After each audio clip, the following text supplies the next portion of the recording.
अस्सलाम वालेकुम नाज़रीन, मेरा नाम अली रज़ा है और आप देख रहे हैं कराची टुडे। आज हम बात करेंगे उन मसाइल के ऊपर जिससे वास्ता जो है एक आम आदमी का रोज़ाना पड़ता है। मैं बात कर रहा हूँ उस ट्रैफ़िक की रवानी और तजावुज़ात के हवाले से कि जहाँ सड़क पर निकलना महाल नज़र आता है। कोई भी शहरी निकलता है तो एक तरफ तो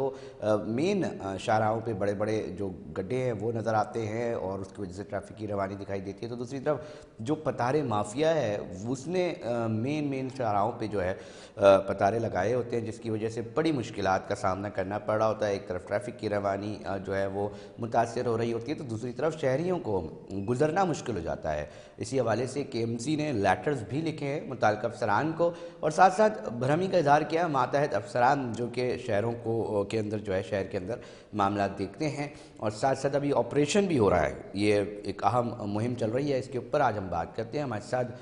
KMC के senior director anti encroachment Rajput साहब हैं, इमरान राजपूत साहब, उनसे जानने की कोशिश करते हैं। बहुत शुक्रिया इमरान साहब। लेटर्स लिखे गए हैं, थोड़ा सा बताएं इसकी तफसील के किन को लिखे गए हैं, क्यों लिखने की ज़रूरत पेश आ रही है और अब ग्राउंड पे एक आम आदमी को चलना मैसर आ सकेगा। जी बिल्कुल, इसके हवाले से मेयर साहब ने एक मीटिंग की थी हमारे तमाम अफसरान के साथ, एक इजलास में उनको सख्ती के साथ तंबीह की थी कि रमज़ान मुबारक का महीना स्टार्ट हो रहा है। आवाम की सहूलत के लिए आपको अपनी पूरी कोशिश करें, पूरी एफर्ट करें ताकि लोगों को शहर में गुजरगाहों पर जो रुकावटें हैं वो दूर हों और लोग अब आसानी अपने घरों को पहुंच सकें। ये जो इमरान साहब लेटर लिखे गए हैं ये किन को लिखे गए हैं, किन अफसरान को, और ये बता दिएगा उसमें क्या मतलब लिखा गया है थोड़ा सा, ताकि नाजरीन तक तमाम इंफॉर्मेशन पहुंचे। देखें, ये जो सॉफ्ट इंक्रोचमेंट है इसके हवाले से मेरा सिर्फ ये कहना है कि हम ऑपरेशन करते हैं एज एंटी इंक्रोचमेंट डिपार्टमेंट, लेकिन इसके अंदर हमें जरूरत होती है मुतालिका इदारों की मदद की, क्योंकि ऑपरेशन तो कर लेते हैं लेकिन उसको मेंटेन रखने के लिए ऐसा कोई मैकेनिज्म नहीं, जब तक कोई दूसरा इदारा जैसे पुलिस है, ट्रैफिक पुलिस है या डिस्ट्रिक्ट एडमिनिस्ट्रेशन है, जब तक वो हमारे साथ नहीं खड़े होंगे तो हमारे लिए बड़ा मुश्किल हो जाता है। हाँ ये है, हमें हर ऑपरेशन में उनकी सपोर्ट मिलती है। ऑपरेशन के बाद जब हमारा अमला वहाँ से वापस जाता है तो वो जो जो सॉफ्ट इन्फोर्समेंट है, ठेले पथारे वाले, वो कोशिश करते हैं वापस आने के लिए। तो हमने इसीलिए तमाम इदारों को, जिसमें पुलिस है, हमारे ट्रैफिक पुलिस है, डिस्ट्रिक्ट एडमिनिस्ट्रेशन है, उनको लेटर भेजे हैं, उनको रिक्वेस्ट भेजी है कि आप हमें आपकी हेल्प की ज़रूरत है कि इन तजावजात को दोबारा ना लगने पाए। और अगर जो पुलिस का ज़ाहिर है उनका एक मैकेनिज्म है, हमने उनसे भी दरख्वास्त की है कि वो उन पथारों को जिनको ऑपरेशन के बाद हम हटा देते हैं उनको दोबारा ना लगने दें। अच्छा इमरान साहब, एक मामला ये है कि माजी में भी हमने ये देखा है कि इनको रजिस्टर्ड किया जाता था, इसको लीगल फ्रेम में लेकर आया जाता था और इस तरह ये होता था कि एक तरफ रजिस्टर्ड तो दूसरी तरफ रेवेन्यू जनरेट जो है वो मुमकिन बन सकता था। इमरान साहब, अभी भी पतारे जो हैं वो हटते हैं फिर लग जाते हैं, क्या KMC इस हवाले से कुछ सोच रही है कि इनको एक प्रॉपर जगह फराहम की जाए जिससे न ट्रैफिक की रवानी मुतासर हो और एक प्रॉपर रजिस्ट्रेशन हो और इधर से रेवेन्यू जनरेट हो? क्योंकि फिर लोग बातें करते हैं कि जी पैसा तो जा रहा है मगर सरकार के कौमी खजाने में नहीं जा रहा। देखें, ये हमारे आम लोगों के अभी एक आपने देखा होगा माइंडसेट बना हुआ है, जो रोड पे पथारा लगा हुआ वहीं गाड़ी रोकते हैं, वो ट्रैफिक फ्लो में वो भी डिस्टर्बेंस पैदा करते हैं। वो वहीं से कोशिश करते हैं गाड़ी में बैठे बैठे जो भी परचेजिंग करनी है, फ्रूट लेना है, सब्जी लेनी है, वो गाड़ी के अंदर से ले। तो उसकी वजह से अभी आपने कुछ रोड देखे होंगे, न्यू एमेजिना रोड को ले लें आप। न्यू एमेजिना रोड पे जैसे ही आप सदर दवाखाने से दाखिल होंगे तो वहां पर जो ठेले खड़े हुए हैं उनके साथ ही गाड़ी वाले पार्क गाड़ी लगाते हैं, वहीं से परचेजिंग शुरू करते हैं, जिसकी वजह से पूरा रोड डिस्टर्ब हो जाता है। इसी तरह से तारिक रोड का हाल है। मुख्तलिफ जगहों पे हमने इसी पे एक इजलास मेयर साहब की सदारत में हुआ था और सख्ती के साथ हमारे अमले को पाबंद किया है कि इस किस्म की कोई तजावजात मेन रोड को कम से कम बिल्कुल क्लियर रखें, क्योंकि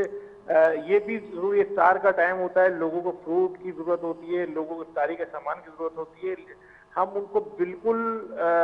ऐसा नहीं कि हम बिल्कुल वो उठा के रोड पे फेंक रहे हैं, हम उनको उनसे भी रिक्वेस्ट करें,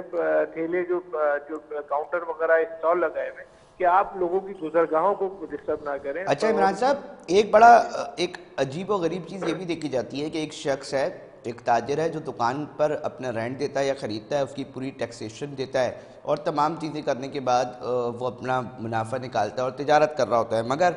उसी दुकान के सामने एक कोई भी भाई साहब आते हैं और वो अपना ठेला पतारा लगाते हैं, ना कोई टैक्स की टेंशन, ना कोई और मामला, और वो भी कमाना शुरू कर देते हैं। तो फिर वो इतनी आज़ादी, इतनी ताकत कैसे मिलती है उन पतारे वालों को कि वो दुकान के सामने जो लीगल है तमाम चीज़ें पूरी करके वो लगा रहा है, उसके बिल्कुल सामने हम बहुत सी जगहों पे देखते हैं कि वो खुलेआम लगा रहे होते हैं, और दुकानदार भी बेबस होते हैं बहुत सी जगहों पे।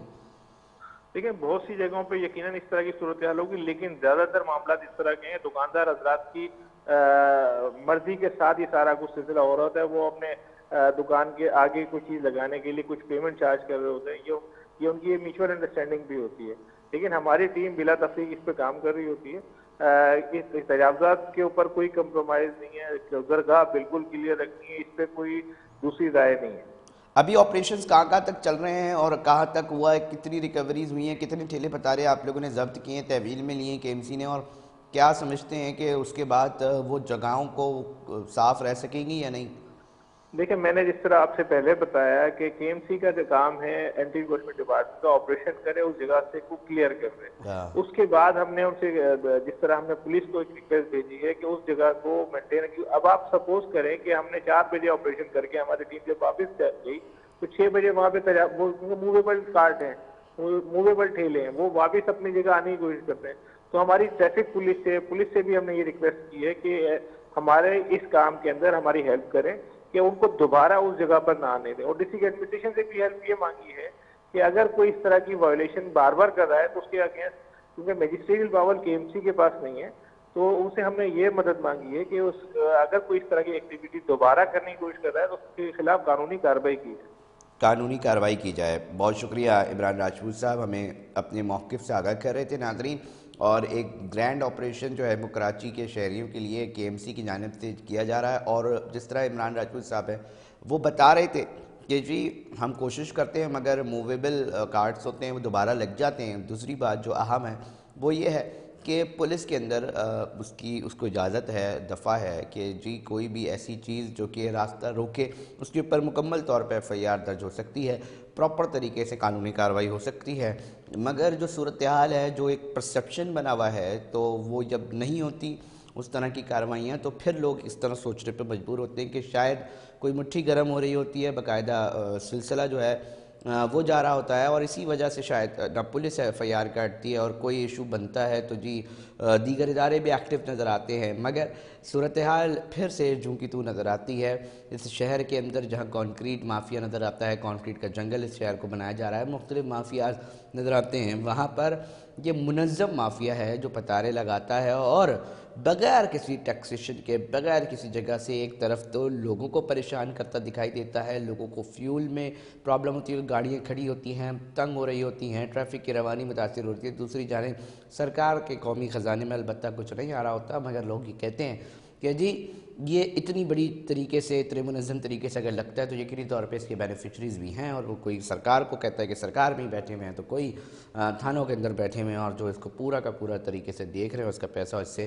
फैज़याब हो रहे हैं। ताहम अभी ऑपरेशन चल रहा है, आप हमें राय से आगाह ज़रूर कीजिएगा नाज़रीन कि क्या सूरत हाल बनेगी अगर इस तरह की सूरत हाल जो है वो जारी रहती है। वक्त हुआ है एक ब्रेक का, ब्रेक पे जा रहे हैं, फिर हाजिर होते हैं।